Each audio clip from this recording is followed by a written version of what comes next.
Cullen goes live in 7 minutes.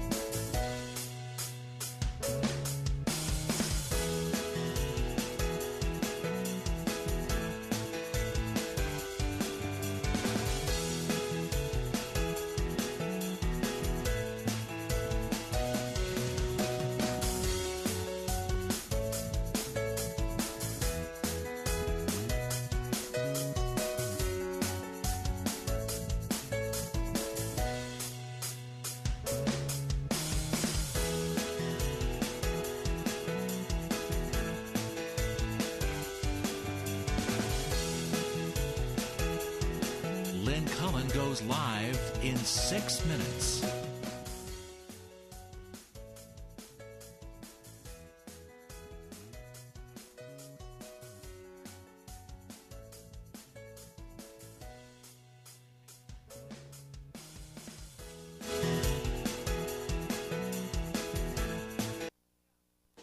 Welcome to Lynn Cullen Live at pghcitypaper.com. Email your questions and comments to Lynn at pghcitypaper.com. Disregard. Oh God, that is. Disregard the male voice that was saying 4 minutes left or something, because we started the whole countdown late, and anyway, here we are, and we're on time now, and it's What? Oh. Now I'm good. Now you're good. Jeez, I'm sorry. Okay. You could sue at some point, I'm sure. Auditory damage. It's Friday. Welcome. It is the 14th of March. Yes? Yeah. Yep. And what? Pi Day. Pi Day. Oh, Pi Day. That's right. Which I am so out of it, I never even heard of. And do you know where this came from? I don't, actually. Well, actually, it was... I'm not feeling very well. Go ahead. Anyway, you were saying. No. Am I scaring you? No, I'm just a little. You're jumping. A little jumpy. Yeah. Why? I don't know. Is everything okay? No, I'm Take some okay. deep breaths. Yeah. Anyway, Pi Day. Originated, at least in terms of a day. What the hell is all this? It's an ad that comes up. Just hit the close button. I'm fully aware these things can happen. Yeah. I just was, okay. So Pi Day is a result of the Congress of the United States. 2009, declaring, I'll give you the first whereas. Whereas the Greek letter pi is the symbol for the ratio of the circumference of a circle to its diameter. And whereas, there's a bunch of whole whereases, the Pi Day is designated to encourage schools and educators to observe the day with appropriate activities that teach students about pi and other, I guess, mathematical constructs. Don't they pretty much teach students about mathematics every day?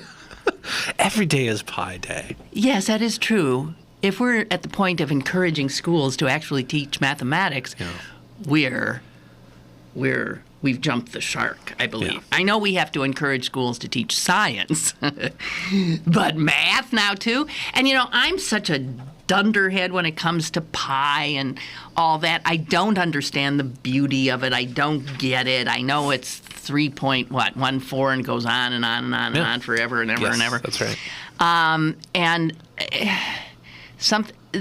I read something here that it shows how limited my intellect is, or at least how lazy it is. Okay? So we'll read this. Okay.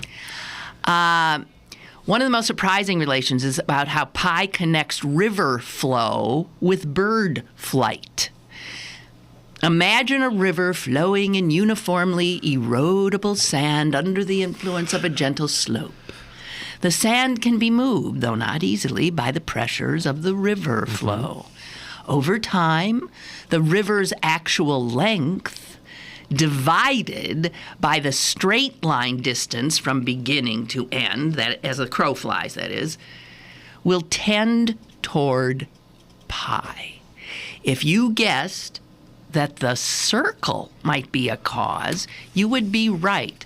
Once again, there is that ubiquitous pi lurking about. Over time, the edges of the river tend to dredge themselves to smoothen out any sharp curves. Pi, and by extension, circles, are deeply rooted in our perception of the universe. I have not a clue. What's that got to do with birds? Well, I am so glad that you didn't quite understand that either. Oh, maybe they meant by as the bird flies. Bird's flight. So that even though a river is meandering, over time, saying it's attempting to straighten itself out. See, I don't get it. So you don't get that either, huh? Thank you. Pi Day was apparently made for people like you and I. Oh, man. I've always thought pi, I mean, that's a number, I think they call them irrational numbers, right? It never ends. Yeah. I don't know. Yeah. I mean, I always thought that was not very elegant. Right, because it's not cut and dry. Yeah. Well, so much for intelligent design. You know what I here's- mean? Like, why didn't yep. God just figure out a way to construct the universe so that when you divide a circle by its diameter, the answer is 4? Like, why is that? Maybe all of our circles would look different. Maybe the fabric of the space-time continuum. Okay, and here's something. Here's a little another sentence I do not comprehend. Okay, I'm ready. Today, pi has been calculated to 10 trillion decimal places. You can even smell it. In its modern olfactory form, it is a cologne. Is this what do you mean? What does that mean? I think you have to click on the link to find out. Somebody must sell a cologne that they've calculated out to 10 trillion decimal places. 1 decimal place less, then you'd smell terrible. Well, it says here that the Babylonians. God, you smell like a pie. Like an ellipse. Wait.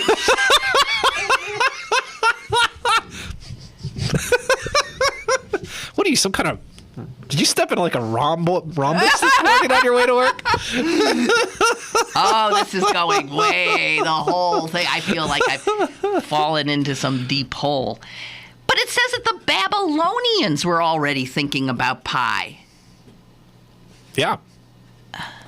Yeah, well, I mean, I think... And Archimedes, or you Yes. say Archimedes. I've said it Archimedes. But Archimedes, yeah, and this is before BC, actually figured it correctly to 3 decimal places. Those guys were smart. Yeah.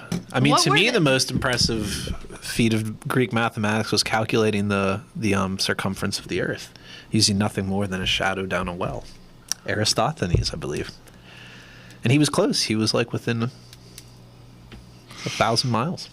I don't understand any of it. Yeah, those Greeks, they were all right. You know, it's awful to live in the world and be a perfect stranger to it. That's deep. Is it? You should write that down. Put that down. Very restful of you. Yeah. Was it? Write that Well, down. write that down. It's awful Write to that- live in the world and be a stranger to it. Yeah, that's good. You can tweet that shit out.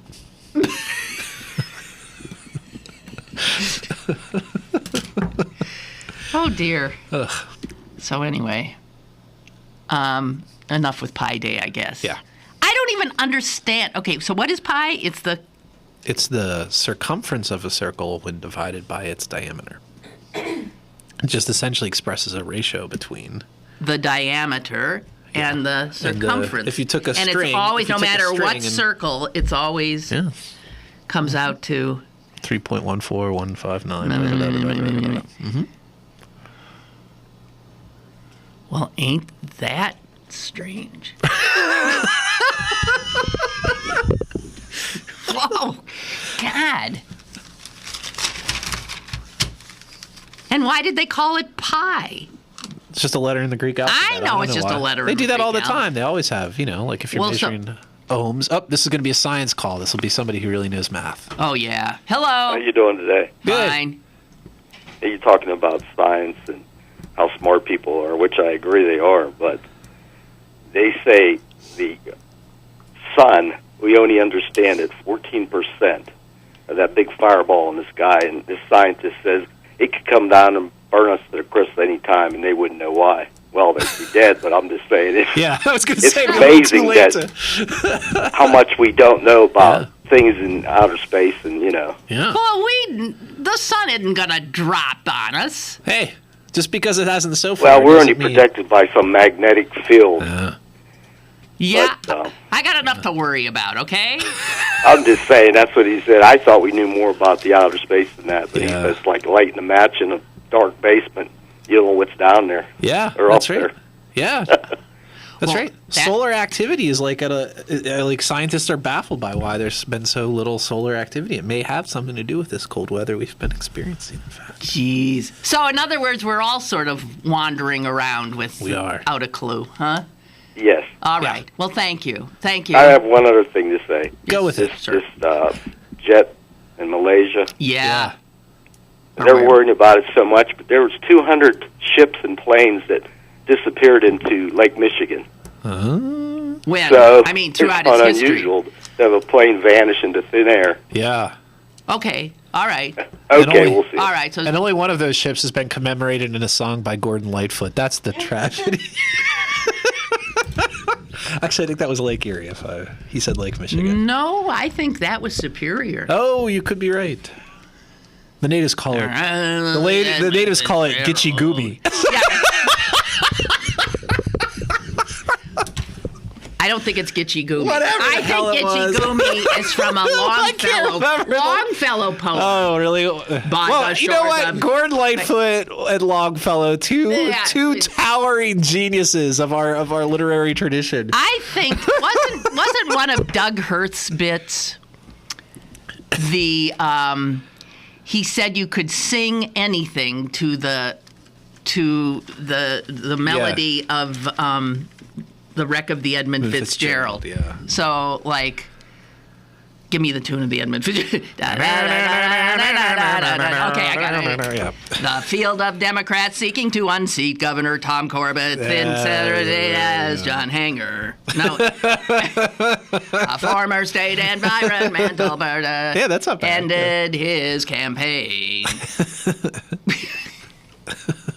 We should do the entire show like that. No, let's not. Just watch the web traffic decline. So I just want you to know that I did click on trying to find out how pie could be smelled as a cologne, and the requested URL could not be Well, there you are. retrieved. And we've been sent on a wild goose chase. All right, is that enough about pie? I think more than. Oh, and also, David D'Angelo of Two Political Junkies informed me and other people that this is not only Pi Day, it is, interestingly, also the birthday of Albert Einstein. Is that right? Well, there you go. That's sort of cool. Yeah. A cool confluence. Okay.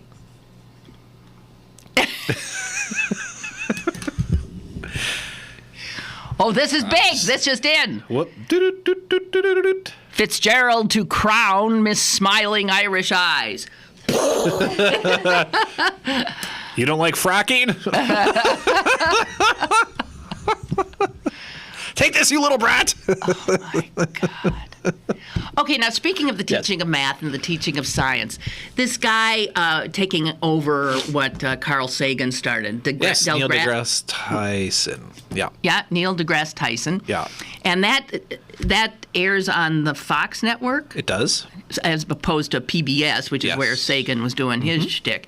So listen to this. And so that aired last Sunday. Yep. The first installment. And in Oklahoma, right when Neil deGrasse Tyson. Yes. What a strange name is that? Neil deGrasse Tyson.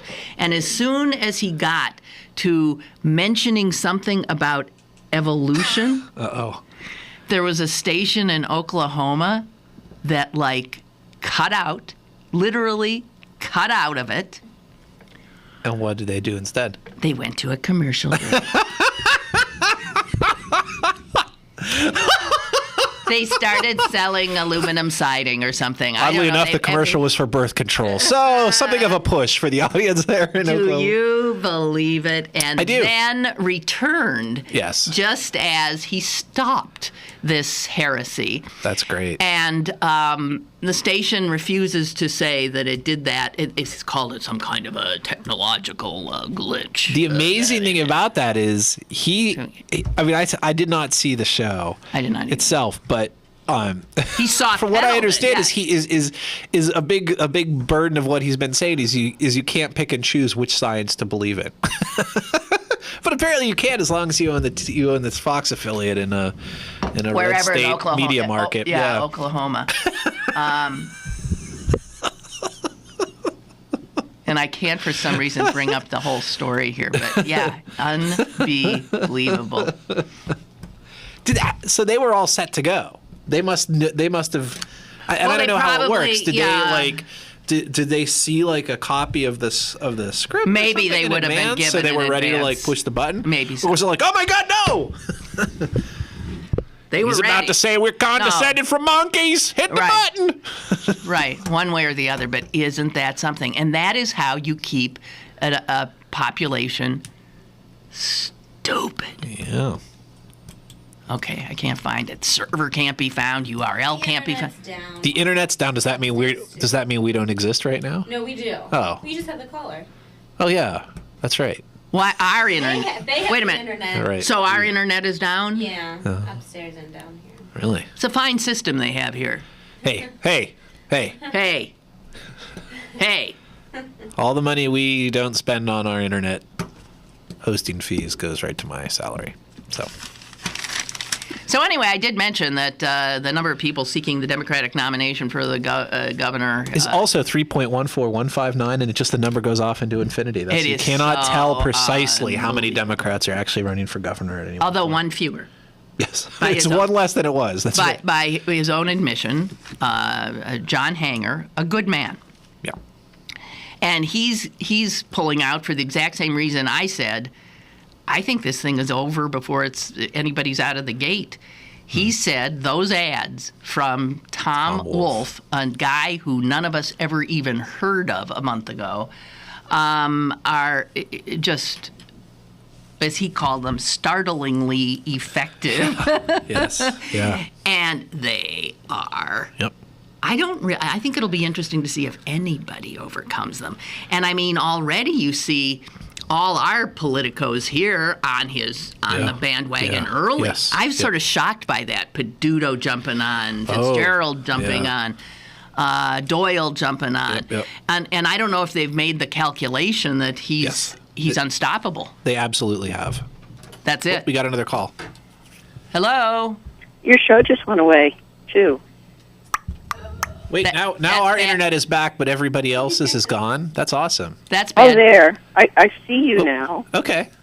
but I don't hear anything. You yet. don't? Actually, that's really the best way to experience the show. Oh, there. There it is. Okay, we're There you back. are. Oh, Okay, dear. thank you. Thank you. Okay. Thank you. Bye. We are having so many goddamn technical difficulties. I'm ready to scream. Please don't. I'm ready to write a nasty I just letter. finally got my headphones at a level that I like, so don't do that. Don't yell. Okay, so the viewers, I find this one finally came up. It was Oklahoma City, where the Fox station, sharp mid-scene cutaway to a local news promo.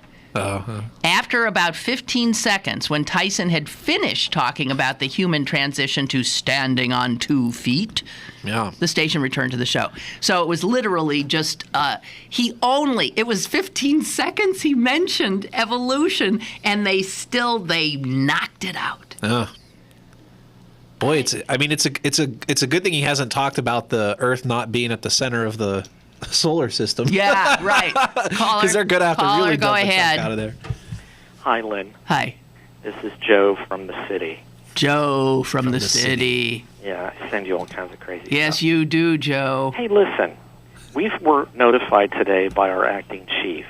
You work for the city. Yes, I work for building inspection. Okay. And we were notified this morning by Director Huss, who should not be Director Huss, of Public Safety, Wait a minute.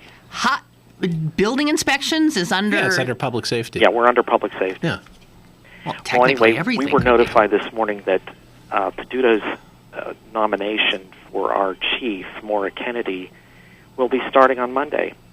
Despite all the information we've been told about her having no qualifications Right. and having to take tests Right. and having to be passed through council and all that stuff, she's starting on Monday. Huh. I thought And we are just like, what the F? Okay, well, for those of us not, cluing into what's happening in building inspections in town, you're saying that you've had a boss, a head of building inspections who knows what he's doing, and he's being replaced by some woman who doesn't know anything about? Well, our acting chief took the early incentive retirement last Friday was his last day. Okay. Right. And we've had an acting chief appointed by us for a week, and now the nomination that Peduto picked in February is going to start working Monday, and I'm at a loss for words. Really? I mean, because it is just a given that she is unqualified for the job? Yes. Yeah, and you're saying, okay, wait. Your caller probably knows better than I do, but this is somebody who was hired out of Philadelphia, if I recall correctly. And the issue is that she has not tested for a certification that she needs to technically be a building inspector. Be the head of BBI because you have to have the qualifications of a building inspector to hold that job. Am I remembering that correctly? That is correct, yes. Yeah, and she doesn't have those. So, and my understanding, the last I had heard about this was she was in the process. She was going to take the test, and I think it's like in April be fully certified. Well, now wait a minute. Okay. Well, she's not just somebody. So it's not. She's from Philly. She's from Philly. Did she come out of the talent contest thing? She did come out of the talent. Okay, City so what process. did she have? What are some I mean, what? If I'm remembering this correctly, and I'm not. This is not an issue I've focused on particularly. So I hope your caller will correct me if I'm wrong. But she was working in a similar capacity in the Philadelphia office, and that's why she was an appealing hire to Peduto, and she was spoken well of by the mayor out there. But she doesn't have this qualification, and the question arose: well, then how could she win the Talent City, talent contest? And what the mayor spokesman said at the time was she was far and away more qualified than the other people who came through the Talent City process. Which, of course, I don't know whether that's true or not. Part of the problem is the here job basically administrative as opposed to, she's not in the, out there doing inspections. No, right? Actually, whenever there is a severe event, the chief is the first one on the scene called by the director of public safety to make an assertion of so if there, for instance, if there were like a explosion and building collapse like there was in Harlem the other day. Or in Philadelphia a month or two ago. Or in Philadelphia. That's somebody who, had a building inspections exactly. would be right Johnny on the spot. Yeah, the chief would be there on site. So if this happens and, we lost like 4 or 5 people with this early retirement incentive thing. Yeah. We lost our 2 acting chiefs and a couple project chiefs. We're falling apart here. Yeah. And Peduto told me in an email in January, just wait until we get our act together and you're going to see lots of changes at BBI. Well, you know what? We're still waiting. Yeah. I'm so disillusioned with him now. It's a shame. It really is. I know he's new and I know he just came into office, but he made it clear to me in emails between us that he would address this immediately, and this isn't the way we thought he would address it. We're kind of PO'd about it. Okay, well, I just wanted to let you know. Yeah, thanks. Hey, feel free to contact me. Call Chris. My number is different from Lynn's. Obviously, it's 412-316-3342. You can email me too at cpotter, CPOTTER, at pghcitypaper.com. Okay, Joe. Talk about it further. Cool. Thanks a lot. All right, Joe. Take Thank care. you. Bye. Bye-bye. Well, see, Joe's at least complaining to somebody who can do something. Shed a light on it a little bit. Yeah, it's interesting. It's really sort of startling that there would be somebody so totally not. I mean, as I say, qualified. She has worked in this capacity. It's not like this is somebody who before this was a pastry chef or something like this. This is somebody who has worked in the field, but there's absolutely an issue there with not having the qualification on paper. Okay. Yeah. Ray, you always come up with something. Ray writes, Buckminster Fuller, the great architect, when observing a bubble, realized, quote, nature doesn't use pi. Yeah. Yeah. Well, but I thought that was the whole point. Yeah. I don't know about this river thing. I don't know about pi. I mean, it's maybe in a way it's sort of a chaos theory thing. You look at patterns, things that seem random. There is often an underlying pattern that mathematics can derive. So maybe that's the thing. But I just point out, in the theory of sort of making this chaotic world in which we live abide by certain mathematical rules, that we might be about due for a commercial right now. You see the ebb and flow within the... See, I'm somebody who gravitates... Within the seedy maelstrom that is the Cullen show. But I am somebody who sort of pushes against the obvious need that so many people have for some structure and order. And I think we all should get a lot more comfortable with chaos. After this commercial break. Correct. Lynn Cullen live after this. Pittsburgh City Paper's annual Dining Guide magazine is available now. Pick up one today for a look at the new hot restaurants in the Burgh, food trucks, and handcrafted cocktails. Plus Frank Caliendo, The Brew House, and Sean Colvin. Pittsburgh City Paper available at over 1,700 locations throughout Western Pennsylvania. And on the web at pghcitypaper.com. Your smartphone at citypapermobile.com and at the iPhone App Store and Google Play. You are round MVP. Yeah, man.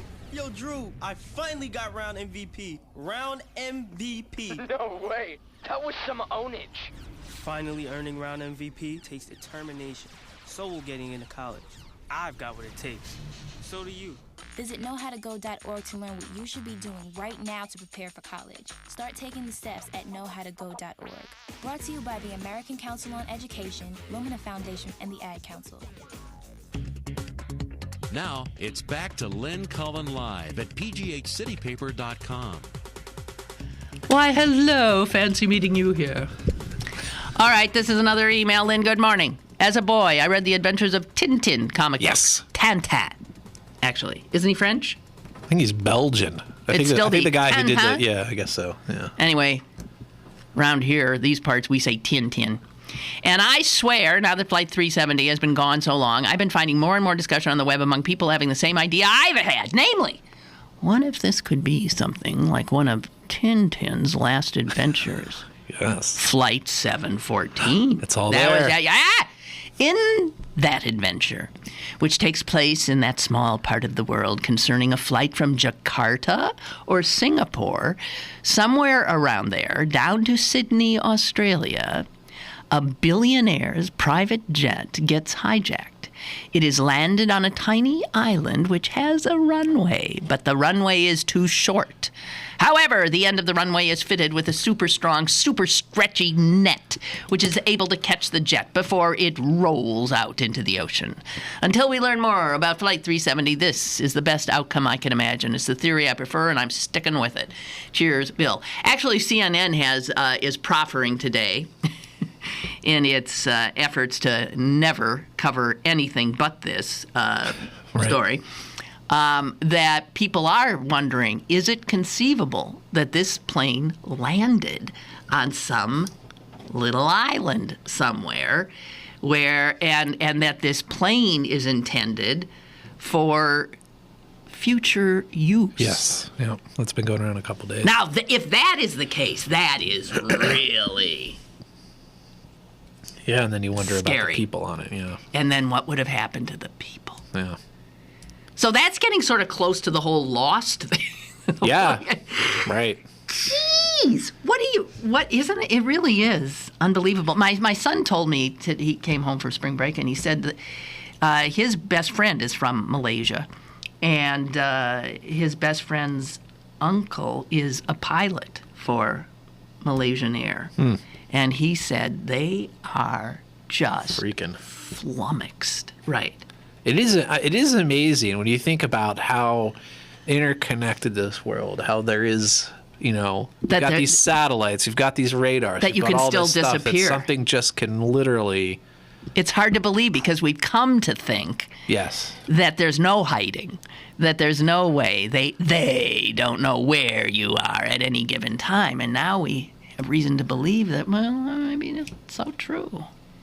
That there's whole swaths of, including open ocean. And apparently and Lake remote, Michigan, based on our earlier call. That Bermuda Triangle of the North. Well, Lake Michigan, I mean, those Great Lakes, they're huge. I mean, those are like oceans. Yeah.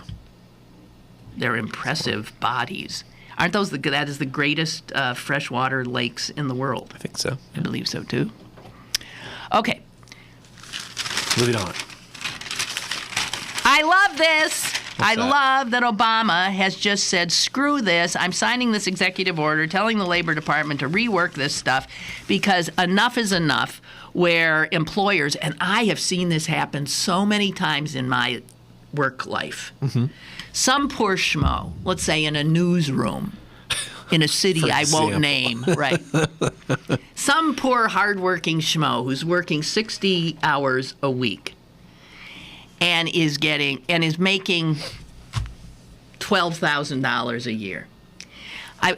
No, they might have started as an hourly employee, right. And then one day a supervisor comes up to him and says, Chris, you are so good at your job that we want to make you a salaried employee. Yeah. And you get so you are puffed up, you are proud. Right.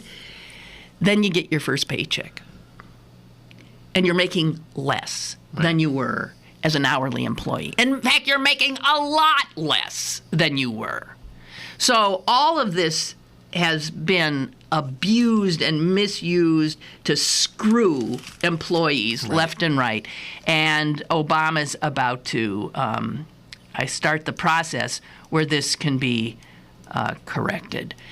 This is not a done deal. This will have to go in. There'll be public meetings and input, and you can bet all the Chamber of Commerce and all the usual guys who always say that if you give people a living wage, it'll destroy all of us. They'll be out there. So. Yeah, Fox News is against this, from what I hear. Oh, I thought those guys were all about the work ethic and whatever. Man, now, if you actually so get paid for it, it's just like, it is completely bizarre to me. But I guess if your audience is mostly made up of white, retired, old people who don't make overtime anyway, who are collecting pensions, Social Security, blah, blah, blah, who didn't in their day have to learn how to be a stock analyst to ensure their retirement, left to their own devices. God almighty. Anyway, good for all those hourly people.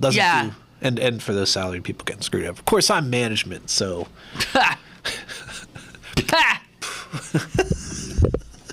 Yeah, I never got any overtime because I was salaried. Yeah. It's okay.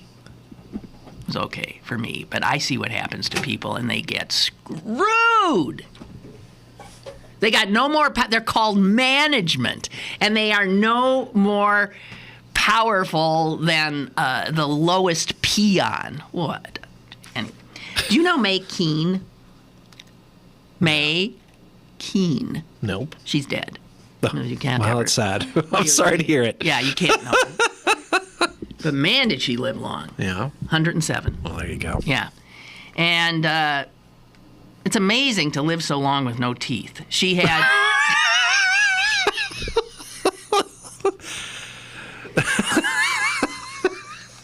Now I'm going to explain what happened to May's teeth. Oh, dear. Okay.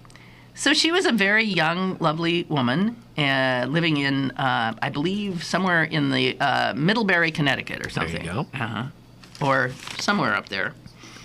And a lot of young ladies, before they were married, worked at the local clock factory, the Waterbury Clock Company. Mm-hmm. And the ladies were hired because of their delicate fingers and small motor skills. Yeah. And what they did, their job was to apply paint to the numbers on the dials of the wristwatches that the Waterbury Clock Company was And it was radioactive.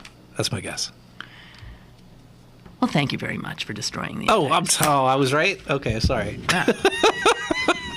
So, anyway, they were told when she went in as a 20-year-old to have this job, she was told how to do it. And one of the ways they said was they all had these little brushes, like paint brushes, and they were told to put them in their mouths and to create the tiniest little... Yeah. And then, you dip it in their little paint and you do your job, and then you again and again and again. Yeah. And what is amazing is that this woman lived to be 107 because an extraordinary number of those women were dead before they hit 30. Wow. And no one knew what was killing them. But they've even dug up bones from these young girls who all died at the watch factory. Yeah. Their bones are so radioactive, you don't want to go near them. Wow. It was not regular paint. It was made with a relatively new material that most people did not know much about. Something called radium. Yeah. Was it so that it would glow or something? So that it would I seem to recall something about this. Well, they were called the too. Radium Girls. Yeah, I think that's why I guessed this. Hundreds of young women, this would be in the 1920s, hundreds of young women who worked with radium paint in factories, and they died of cancer from radiation poisoning left and right. Many, if they did survive a bit, they survived, but their jawbones dropped. Yeah. And she did not like the taste of the paint. And she really just couldn't stand it. She quit. She quit after not much time. Oh, okay. Which is why she's alive to tell the tale. But within 20 years of leaving her employer, all of her teeth had fallen out.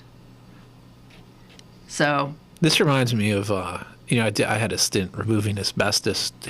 Yeah, really. In my summers off, and one of the things you have to go and you have to get certified, and one of the things we got told was in the early days they didn't really know anything about what asbestos did to people, and they would just asbestos is very light. It's actually very light, and they would workers would just sort of knock each other on the head with it and screw around, and it just all those little pieces all these little fibers would just get lodged in people's, so people just didn't know, and it's the same kind of thing. And not to get on a hobby horse, but it does suggest the importance of a precautionary principle. Before we talk about using new chemicals or new whatever, we in America we assume that a new chemical, a new product is going to be harmless until there's reason to believe otherwise. It's not clear to me why something like these watchmakers or the watch painters or those hapless guys who used to work with asbestos in shipyards or whatever won't have, that couldn't happen again. Anyway, the site where this factory was is still radioactive. Yeah. That's amazing, man. Did she beat the odds there? Yeah. Huh?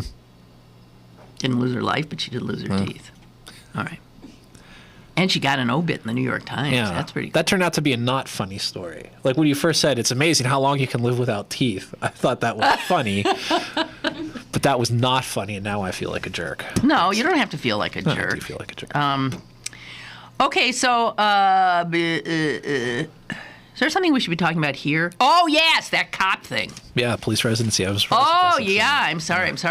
Yeah. Okay, so some damn arbiter did this to the people of Pittsburgh, who I believe, wasn't it just the last time I voted? Yes. Last time I voted, there was a referendum that Yep. said we want our police to live in the city they're policing. Yep.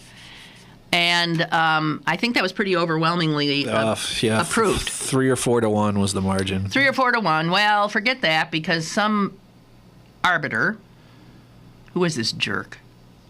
Some guy who also doesn't live in the city. Yeah, right. Really, it is. It is, sure. Said, oh no, can't do that. And so all the police are right now calling, actually you should call some realtors and find out how many have been called by these cops who can't get out of the city they are sworn to serve and protect fast enough. Yeah, well, I mean, you got to go back on this too, which is to realize that what really happened here, what set the stage for this, was the state legislature 2 years ago passing a bill that said previously the second-class city code, which is Pittsburgh is the only city of the second class, said officers have to live in the city. And what they did, this law they had, Senate Bill 1572, I think it was, said changed must to may be required. And when they did that, it wasn't clear what they thought they were doing. What happened was everybody voted for it, including Democrats from the Pittsburgh area, voted for this in the Senate. But by the time it got to the House, there were these concerns that, hey, wait a minute. Does this bill allow basically an arbitrator to do exactly what an arbitrator just did? And there were some Democrats who said, oh, no, this is just about allowing the city to make a decision by its city council or by the voters for a referendum or whatever to do this. And there were these questions. I mean, I've read the transcript of the debate on the House floor where you had Democrats, Dan Frankel chief among them, saying, we should put some language in there to clarify that we do not want this to happen as a result of arbitration. And essentially, the Republican whip, and this is almost a direct quote, saying, with the support of the FOP, we need to move this quickly and put it on the governor's desk. Wow. They railroaded it through. So they knew exactly what they were going to do. And let's be clear about this. There was never a public hearing about this legislation. There was never a time when these legislators who voted on it came to Pittsburgh to hold a hearing. There's never any discussion about this. This was entirely done and the people who sponsored it were Republicans who don't live in the city. Chief sponsors of this bill were Randy Volukovich, a state senator and himself, by the by, a former police officer from Shaler Township. A couple of other Republicans who had very close FOP ties. These guys just basically, they know they can't win it in the city, so they just did a big end run around the city, and they went to their friends in Harrisburg. They pulled a fast one there, and then they came back and they got their result from the arbitrator. Well, so what's with our city people, including any lobbyists or people we have that are supposed to be watching stuff? It's a great question. Totally asleep at the switch. Well, it's a good question, but again, I mean, the politics of this were essentially the Republicans had the votes to push it through, and a lot of people who don't live in the city don't really care, and they're just doing a favor for the FOP. So there you go. I mean, I don't know what happened as far as the city went, and you know what kinds of actions. So what can happen now? Well, the city can appeal the ruling to the courts. To where? To the courts. And what their argument would be is that the arbitrator issued a decision that exceeds the kind of decision arbitrators are supposed to make. That will be a hard case because, in part, the state legislature specifically declined to include language making it clear that that's not the one. Right. So it is a difficult case. I don't know that it's an impossible one or anything like that, but it will not be easy. Generally, the courts give pretty broad discretion to an arbitrators. You know, it took me a while after I lived here, but to see this pattern. But if you go over to like Brookline, right? Yeah. Brookline, which borders on Dormont and all these. So in the sort of the southern fringes of the city. Yeah. Or Lincoln Place is an even better example. The cops live. It's like every house has a cop in it. Yeah. And it's as though they cannot stand living in the city they're supposed to. So they live as, I mean, like one, if they just put their foot out, they would be out of the city. What is that about? The better examples like New Homestead or Lincoln Place, which are barely barely they're city. like, they're, yeah, you know, right. They do. Why? So what is that about? You tell me. How come? What a strange percentage of our police force, and let me suggest that these are all white people. Live as far as they can from the city that they're supposed to care about. Well, the flip side of that argument is that being the case, how much worse off are we really, right? I mean, because you could say the police officers, for example, who are accused and currently in the middle of a civil trial involving their altercation with Jordan Miles, they were all city residents at the time. You know Those three were all city residents. So, if we're going to complain about the concentration of police in particular parts of the city, many of which are far removed from the areas of the city that tend to get the most police attention, then how much are we really losing? And I'll say the other upside of this, the one upside of this decision, and it's something that people have told me for years. We can hire better people? No, they say is, if anything, this may weaken the FOP as a political force long term. Why? Because what you've now said is we as the FOP basically have fought so our members can go live somewhere else and not cast votes for you in this district, in the city of Pittsburgh. It's essentially, and if you look at the firefighters, for example, the firefighters have been very shrewd about this, which is Joe King, that a long time head of that union, has been very adamant about not seeking to waive residency for his members because he wants them there. He wants them recognized for the block that they are and the interest that they have in the city. And he's very smart about this. This could be one of those things where it's just the FOP has basically used its leverage to push for this. And I think maybe there's a chance that people are going to say, well, why is that? Why was this so important for you to be away from us? Okay. That's, that is the potential upside for people who are really concerned about this, is maybe it helps. I mean, of course, a lot of those cops are registered Republicans and don't vote in city elections anyway. That's true, too. That's true, too. But I don't look. And here's the other thing that people should know about this is, the mayor, Bill Peduto, was essentially willing to waive this requirement. He was. As part of a collective bargaining agreement in which he got other stuff. And what they've essentially got now is a sort of get out of Pittsburgh free card, which is we don't have to trade anything in respect for it. There's an argument that could be made that there are many other communities that don't have police living within their communities. A lot of suburban communities are in that situation, and I don't know that they're worse at their jobs as a result. It would have to be something you'd look at. But I do think there's just something that the process here, to me, is just really, it just really speaks to everything. It's just sort of wrong with a city's ability to chart determine its own. I know. Yeah. It's just. Yeah. I don't know that I've ever seen a city of this size held hostage by a state government, as seems to happen in Pennsylvania. I was used to living in places where if a city wanted to do something, they did it. Yeah. And these jerks in the state capitol who didn't give a damn about you could constantly prevent you, hamstring you, make things difficult for you. And this whole state strikes me as something that should be dismantled. And can we start over again? Jesus. Yeah. I mean, you look at Philadelphia. Philadelphia typically has a much greater ability to chart its own course. Yes, I know, because they have classy. The political clout. Yeah, and they're also like, who designated us? A what? Second class city. Well, city of the second class. Okay, is the official. That says it all. Yeah. Well, here's a funny thing about that. It's just a little public policy geekery for you here, but so. The reason you have all these cities, there's cities of the second class, cities of the third class, there's various townships of the first, second class, and all that stuff. So Pittsburgh's the only city of the second class. And here's the reason that it's like that, is the Constitution basically has this uniformity clause, the state constitution has this uniformity clause, which says you can't separate people into arbitrary groups or whatever. So, for example, if you created a tax that only applied in the city of Pittsburgh, that would be wrong. But if you created a tax that applied to all cities of the second class, that would be okay, even though Pittsburgh is the only one. Class. And in fact, there have been numerous times where census numbers or whatever, when Pittsburgh, the previous definition, I can't remember the exact number, but the previous definition of a city of the second class was less than 1 million, but more than 350,000 or whatever, something like that. When Pittsburgh's population fell below 350,000, they changed the number. So now cities of the second class are 325,000.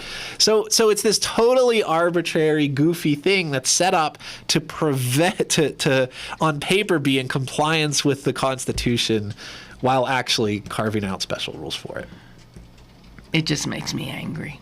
Yeah, I mean, the whole thing of the way this arose, and one of the things I'm disappointed is Governor Corbett was here yesterday, and nobody asked him because he's the guy who signed this bill, this Senate Bill 1572 that allowed this thing to happen yesterday, and nobody asked him, "Is this what you had in mind?" Well, aren't you a reporter? Why I did wasn't you there. ask? I was doing an interview with a state representative candidate at the time, so. But I was tweeting. I was like, hope somebody there. So you were giving them the question, and no one did it. Yeah, I mean, I'm sure they were too busy listening to the actual governor of the state of Pennsylvania to read my tweets. But, guess what? I know. We got to get a final break in here, guys. In a minute. More is on the way with Lynn Cullen Live. BurgBargains.com is your best bet for great deals in the Burgh. Log on today for exclusive bargains from your favorite local restaurants like Blue Line Grill, Atrios, and Verde. Plus discounts on tickets to Frank Caliendo at the Improv. BurgBargains.com, Pittsburgh's best bargains. BurgBargains.com. Dave, what are you doing? Just sending a gift to Dave 2037. Who? Me in the future. I save a little money from every paycheck for Dave 2037 so he can buy anti-gravity boots or a hologram Doberman. What are you getting Steve 2037? Steve 2037 will be just fine. Well, okay, but don't expect to borrow my anti-gravity boots. Save something for the future. Put away a few bucks, feel like $1 million. For free ways to save, go to feedthepig.org. That's feedthepig.org. This message brought to you by the American Institute of Certified Public Accountants and the Ad Council. Have a question or an opinion? Call Lynn Cullen at 412-316-3381 or email lynn at pghcitypaper.com. Now, more with Lynn Cullen Live.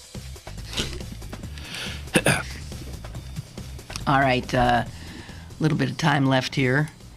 Okay, so you mentioned Jordan Miles earlier. This retrial's going on again, and I told the audience a week ago or something that I was not even going to watch. I wasn't going to look, wasn't going to watch, wasn't going to get myself all tied in knots about it again because I worship at the shrine of Chris Potter, who has told me that you cannot convict a cop. Yeah, no, this wouldn't be a conviction, of course. It would be a civil suit. So, all right. But hey, here's another example. Yeah? Here's another example.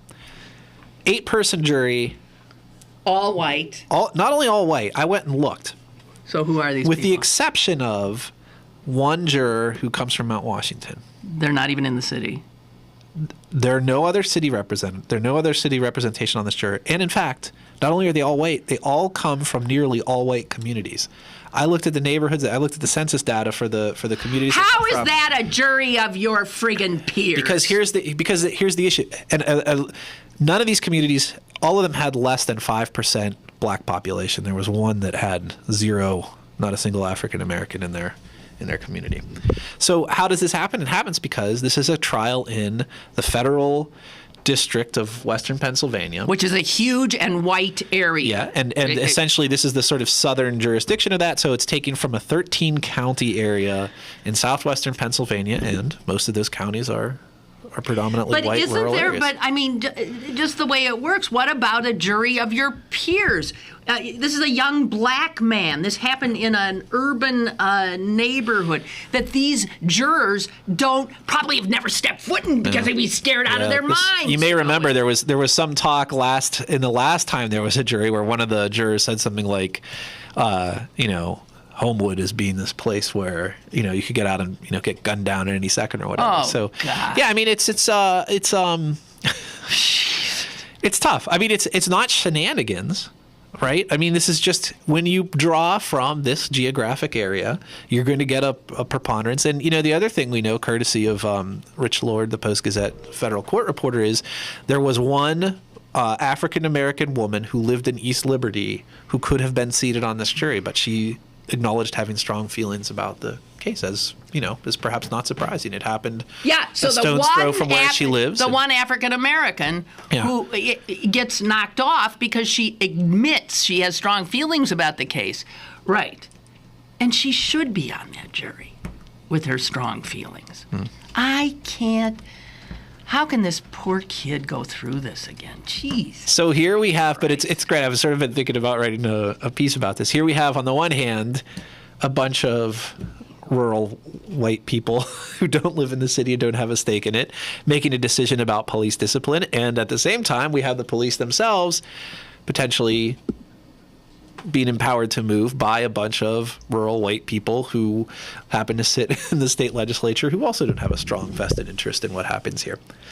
So, and yet it's all strictly legal. It's how decisions get made. Well, I just want to tell all you white people, enjoy it while you can, because your days are numbered.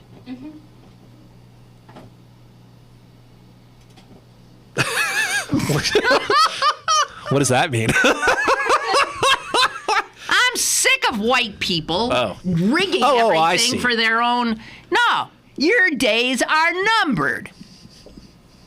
Our days. These are their I don't identify with white people. Oh, well, that's convenient. I do not. Why? Because I don't like them. Oh. That's fine. I don't identify with those, the white power structure and the scared white people. But and that's just a mark of your are, privilege, Lynn, to be able to dissociate yourself. Yeah, fine. Go ahead. All right. Nah. Anyway. I will say just about the police thing. There's Philadelphia had a similar situation, which is they had an arbitration decision that basically waived the residency requirement out there, and the rules are somewhat different. But it does seem to be the case that it's not like this arbitrator ruling got handed down and then the next week, like every cop moved out to Montgomery County or something like that. No. So, I mean, you got to realize, a lot of police officers probably will remain where they are. My concern is about sort of a more long-term thing, which is what you may end up with is, and in Philadelphia, if I'm remembering correctly, the rule is you have to live within the city for 5 years and then you can move out. Here, I don't believe that that's the case. I haven't read the arbitrator's decision, but that's my understanding.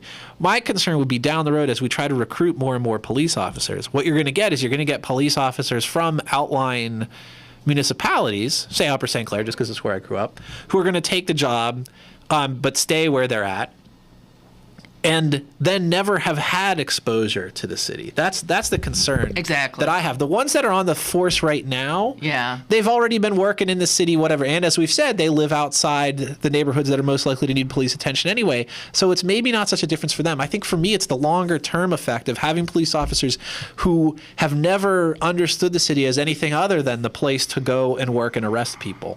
That to me is it's a longer term thing. I don't think 6 months from now we're going to be that's but right. I think 6 years from now. Yeah, I work in the city. I go there, go into town, and I never live there. I harass black males, and I go back home.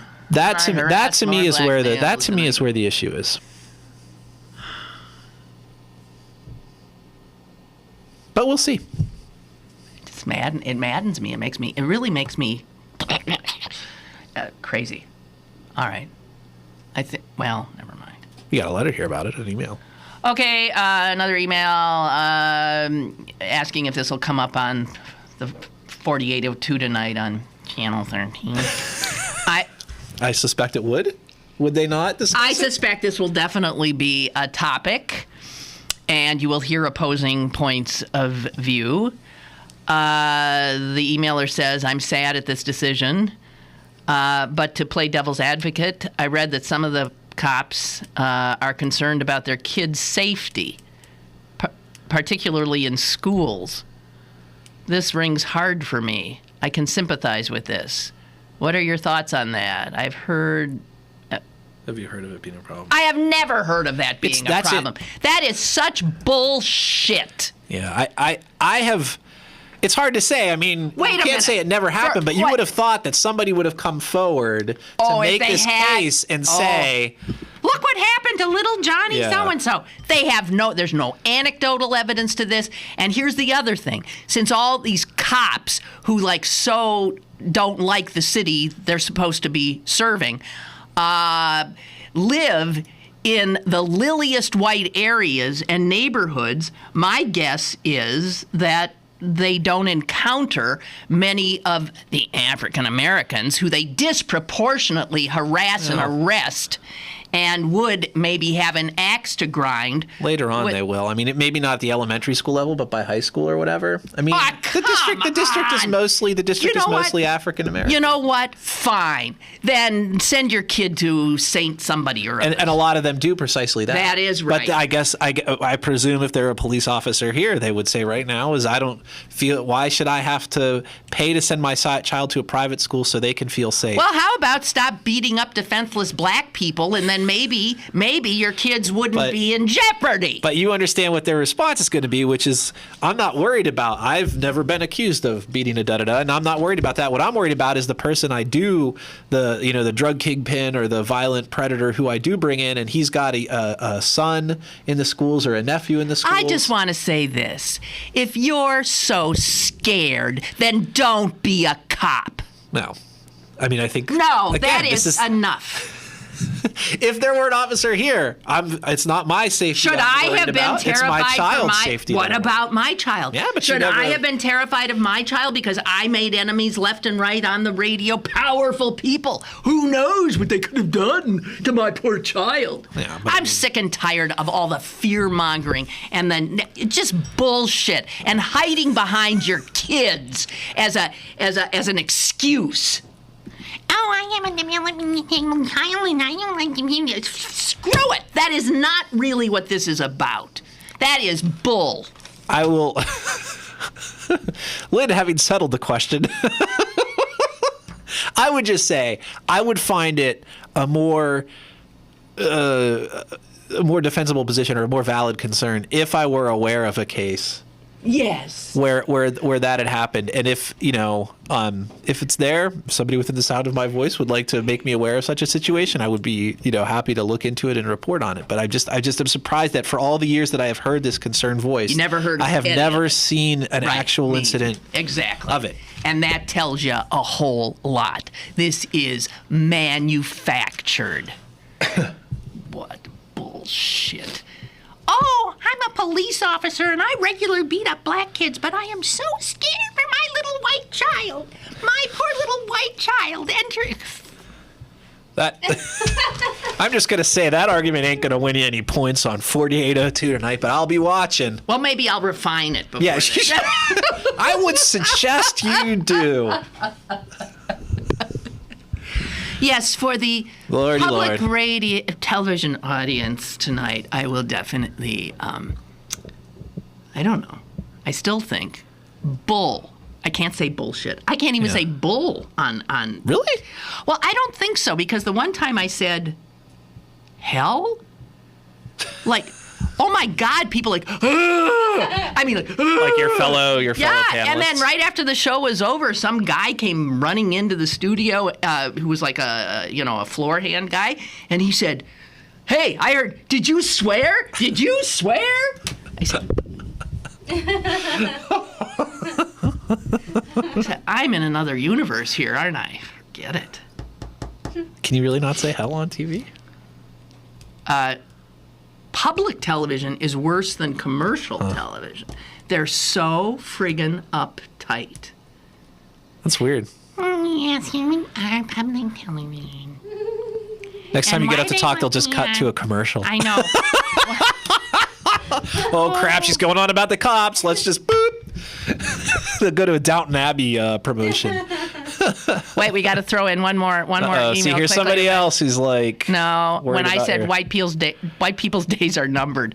Roger writes, you say white people's days are numbered, but aren't we going down the road to South Africa? The U.S. version of apartheid? The great white spread out west in more ways?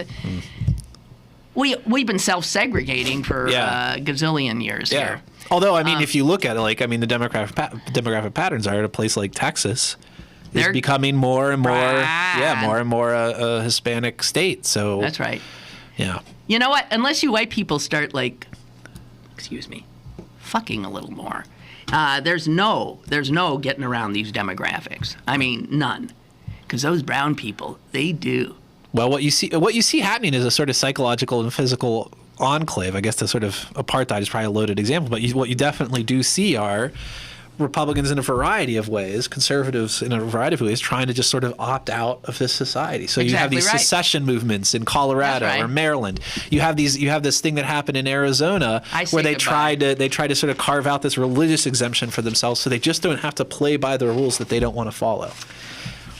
I'm taking my ball and leaving. Yeah. What a bunch of crybaby jerks. Goodbye, and don't let the door hit you.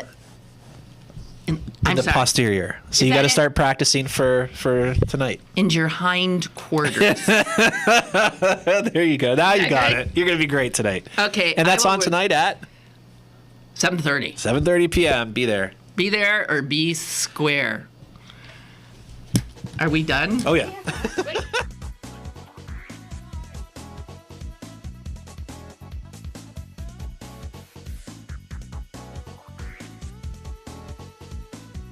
Lynn Cullen Live, Monday through Friday from 10 a.m. to 11 a.m. and archived at pghcitypaper.com. The opinions expressed on Lynn Cullen Live are those of the host and do not necessarily reflect the viewpoints of Pittsburgh City Paper, Steel City Media, and its advertisers.